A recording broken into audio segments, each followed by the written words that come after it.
नमस्कार दोस्तों, RKM pathfinder academy में आपका फिर से स्वागत है। जैसा कि हमने पिछले वीडियो में संख्याओं के प्रकार सीखे थे, आज हम लोग देखेंगे विभाज्यता के नियम मुख्य रूप से, और इसके साथ में जो संख्याओं के इकाई अंक निकालने का नियम होता है वो सब देखेंगे, और साथ में कुछ उदाहरण भी समझेंगे। तो शुरू करते हैं आज का वीडियो। विभाज्यता के नियम में सबसे पहला है 2 से विभाजित होने का नियम। तो 2 से विभाजित होने का नियम क्या है कि यदि किसी संख्या का इकाई अंक 0, 2, 4, 6 या 8 में से कोई भी अंक होगा तो वह संख्या 2 से विभाजित होगा। जैसे हम एक एग्जांपल ले लेते हैं कि 54, ठीक है। तो ये 2 से 27 बार में विभाजित हो जाएगा। इसी तरह से कोई भी हम संख्या ले सकते हैं 32, तो यह भी 2 से 16 बार में विभाजित हो जाएगा, ठीक है। आगे है 3 से विभाजित होने का नियम क्या है कि अंकों का योग 3 से विभाजित होना चाहिए। यदि कोई संख्या दिया हुआ है, जैसे हम एक संख्या मान लेते हैं 642, 642 एक संख्या है। तो 642 को 3 से विभाजित होने के लिए क्या होना चाहिए कि इसके अंकों का योग, तो अंकों का योग कितना है 6, 4 10 और 2 12। तो अंकों का योग जो है वो 3 से विभाजित होना चाहिए। तो ये 3 से 4 बार में विभाजित हो गया, तो यह संख्या भी 3 से विभाजित हो जाए। नेक्स्ट है 4 से विभाजित होने के नियम। तो 4 से विभाजित होने के नियम क्या है कि यदि किसी संख्या के अंतिम 2 अंक 4 से विभाजित हो तो वह पूरी संख्या 4 से विभाजित हो जाएगी। जैसे यदि हम कोई संख्या लेते हैं, मान लिया जाए 5 2 6 2 4, ठीक है। अब इसमें हमें 4 से विभाजित है कि नहीं ये कैसे चेक करेंगे, तो इसमें जो लास्ट के 2 अंक हैं इससे जो संख्या बन रही है, जैसे कि 24, तो यह संख्या यदि 4 से विभाजित है तो यह भी 4 से विभाजित हो जाएगा। इसको हम लोग एक बार चेक करके देख लेते हैं। ये तो 4 से विभाजित हो गया 6 बार में, तो इसको भी हम लोग 4 से विभाजित कर लेते हैं। तो पहले एक बार में 1 3, फिर 1 2 बच गया, 4 5 24, 2 बच गया, 4 6 24। तो ये भी 4 से विभाजित है। नेक्स्ट है 5 से विभाजित होने का नियम। 5 से विभाजित होने का नियम सबसे सिंपल है कि यदि किसी संख्या का आखिरी अंक 0 या 5 हो तो वह संख्या 5 से विभाजित होगा। कुछ भी हम लोग ले सकते हैं, 50, 55, 65, 75, 70, ये सभी 5 से विभाजित होते हैं। नेक्स्ट है 9 से विभाजित होने का नियम। तो 9 से विभाजित होने का नियम जो 3 से विभाजित होने का नियम है वो सेम ही है कि अंकों का योग 9 से विभाजित होना चाहिए, ठीक है। इसमें भी एक उदाहरण देख लेते हैं। जैसे हम लोग सिंपल सा एक उदाहरण लेते हैं 81, यह 9 से विभाजित है और यह 3 से भी विभाजित है। तो दोनों का नियम सेम ही है, याद रखेंगे। नेक्स्ट है 8 से विभाजित होने का नियम। तो जैसे कि हमने 4 से विभाजित होने का नियम में क्या पढ़ा था कि अंतिम 2 अंक 4 से विभाजित होना चाहिए, 4 से विभाजित होने चाहिए। अभी यहाँ पे 8 से विभाजिता का नियम क्या है कि अंतिम किसी संख्या के अंत के 3 अंक 8 से विभाजित होने चाहिए। जैसे हम एक उदाहरण ले लेते हैं, यहाँ पे 5120, ठीक है। 5120 को यदि हमें चेक करना है कि 8 से विभाजित है या नहीं, तो क्या करेंगे कि अंतिम 3 अंक यानी 120 को चेक करेंगे कि 8 से विभाजित है कि नहीं। तो 8 एक 8, 4, 8 बचे 40, 15 बार में विभाजित हो जाता है, यानी यह संख्या भी 8 से विभाजित हो जाएगा। आगे देखते हैं हम लोग 11 से विभाजित होने के नियम क्या है। तो 11 से ये थोड़ा सा ट्रिकी है, तो इसको थोड़ा ध्यान देंगे कि विषम और सम स्थानों के अंकों के योग का अंतर 0 या 11 का गुणज हो, यानी 0 या 11 से विभाजित हो, तो वह संख्या 11 से विभाजित हो जाएगा। तो हम लोग एक उदाहरण ले लेते हैं कि ये 1331 एक संख्या है। अब इसमें से जो विषम स्थान पे कौन कौन सी संख्या है, 1 और 3, तो 1 प्लस 3 माइनस सम स्थान पर 3 प्लस 1। अब ये दोनों का योग और ये दोनों का योग का अंतर 0 या 11 का गुणज हो, तो 4 और माइनस 4 0 हो जा रहा है, तो यानी यह 0 का गुणज है 0, तो यह संख्या 11 से विभाजित होगी। अब और कोई उदाहरण ले लेते हैं, एक रैंडम नंबर लेते हैं 2369, ठीक है। अब इसके जो विषम स्थान पे संख्या है 5 है, 6 है और 2 है, तो इसको 5 प्लस 6 प्लस 2 करेंगे और माइनस 9 प्लस 3 करेंगे, ठीक है। तो 713 माइनस 3 12, ये कितना आ गया, 1 आ गया। तो यह जो संख्या है वो 11 से विभाजित नहीं होगी, ठीक है। आगे देखते हैं हम लोग, आगे है यूनिट डिजिट यानी इकाई अंक।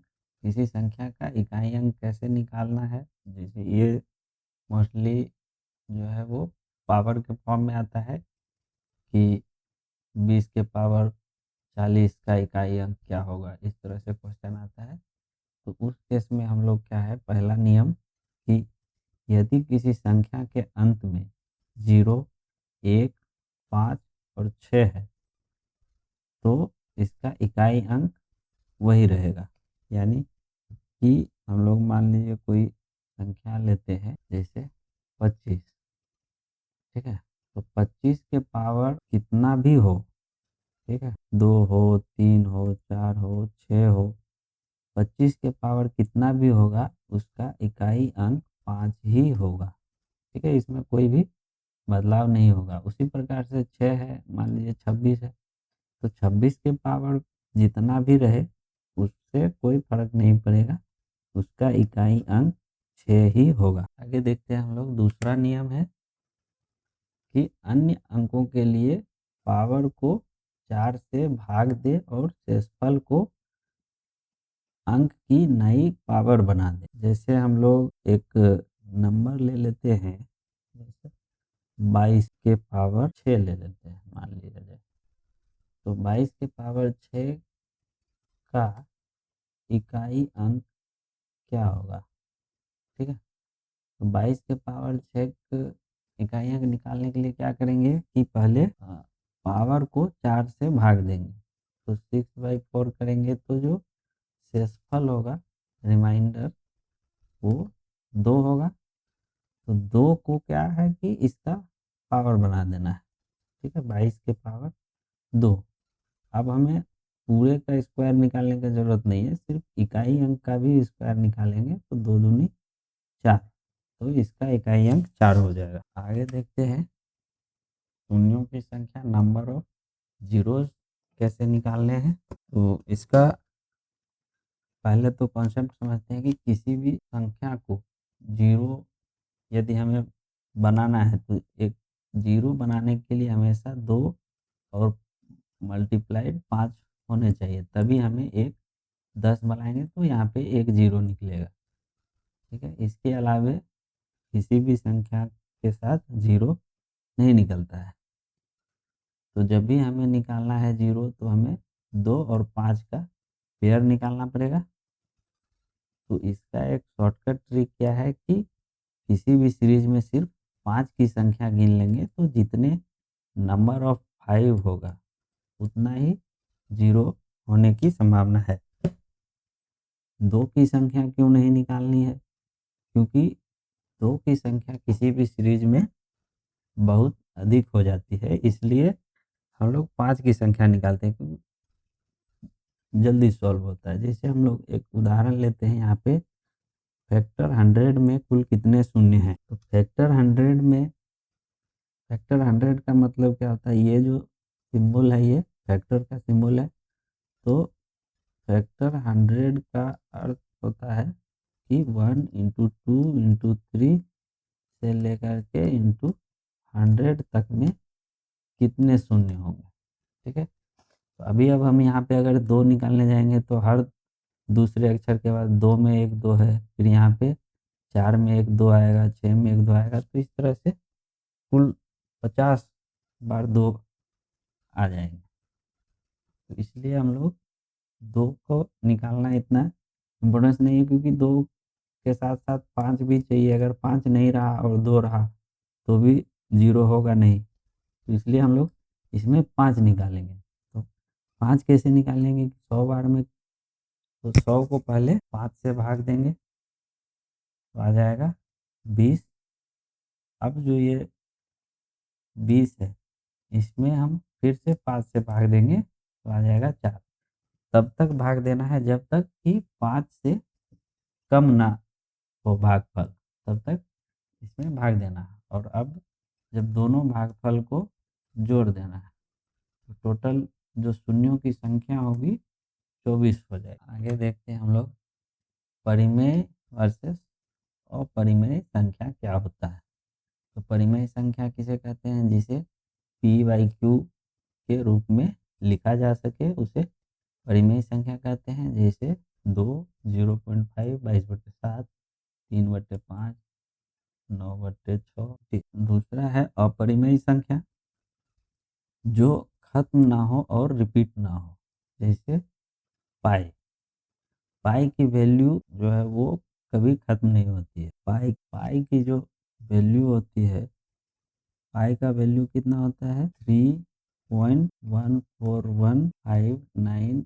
इस तरह से आगे बढ़ता जाता है। इसको हम लोग 3.141 तक ही कंसिडर करते हैं मोस्टली इक्वेशन सॉल्व करने के लिए। ठीक है, यहाँ पे एक चीज़ और है कि पाई जो है वो अपरिमेय संख्या है, परंतु पाई का वैल्यू जो भिन्न में आता है इंटीजर्स में, वो है 22/7 होता है। तो ये 22/7 परिमेय है, ये अपरिमेय नहीं है। ये ध्यान रखना है, ये बार बार कंफ्यूज करने के लिए पूछ देता है।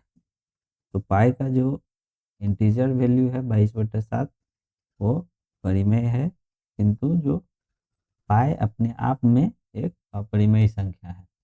इसी प्रकार से √2 √3 का वैल्यू भी पॉइंट में कंटिन्यूस चलता रहता है, तो यह भी अपरिमेय संख्या होती है। आगे देखते हैं, कुछ प्रैक्टिस सेट्स है जिसमें पहला क्वेश्चन है 5, 4, 3, 2 इंटू 7 यदि 9 से विभाज्य है तो x का मान क्या होगा? 9 से विभाज्यता के नियम क्या है कि अंकों का योग 9 से विभाजित होना चाहिए। हम लोग अंकों का योग पहले निकालेंगे। 5 + 4 + 2 + 7 तो हो गया 5, 4, 9, 3, 12, 14 और 7 प्लस यहाँ पे एक एक्स भी है ये, तो 14 और 7 21 प्लस 1। अब हमें यहाँ पे देखना है कि 21 के बाद सबसे निकटतम संख्या कौन सा है जो 9 से विभाजित है। तो 9 दूना 18, 9 तिया 27 है 21 के बाद, जो कि 9 से विभाजित है। तो एक्स का मान निकालने के लिए 27 में से 21 माइनस कर देंगे, तो जो वैल्यू आएगा 6 वह x का वैल्यू हो जाएगा। तो यहाँ पे अगर हम 6 रखेंगे तो ये संख्या 9 से विभाजित हो जाएगा। अगला क्वेश्चन देखते हैं, 2 के पावर 10 इंटू 5 के पावर 7 में शून्य कितने होंगे। ठीक है, तो इसमें हमें क्या है कि देखिए 2 और 5 दोनों से मिलके शून्य बनता है, लेकिन हमें सिर्फ 5 का वैल्यू निकालना है, यानी जितने 5 होंगे उतने ही शून्य होंगे। यहाँ पे 5 कितने हैं, 7 बार है, तो इसका आंसर 7 हो जाए। आगे देखते हैं, 121 के पावर 45 का इकाई अंक क्या होगा।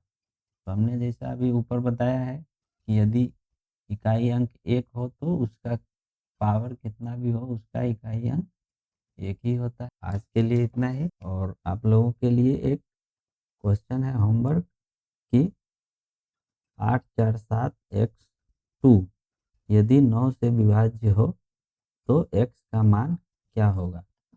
इसका आंसर आप लोग कमेंट में ज़रूर बताएं, और जिसका आंसर सही होगा उसे हार्ट दे दूंगा, तो कि बाकी लोगों को भी पता चलेगा कि कौन सा आंसर सही है। और यदि ज़्यादा डिफ़िकल्ट हुआ तो हम नेक्स्ट वीडियो में इस क्वेश्चन को एक्सप्लेन भी करेंगे। हालांकि हमने सेम रूल के अनुसार पहले एक्सप्लेन किया है, तो वो कमेंट के अनुसार जैसा भी होगा हम नेक्स्ट वीडियो में इसे कवर करेंगे। तो मिलेंगे नेक्स्ट वीडियो में, तब तक के लिए धन्यवाद। जय हिंद।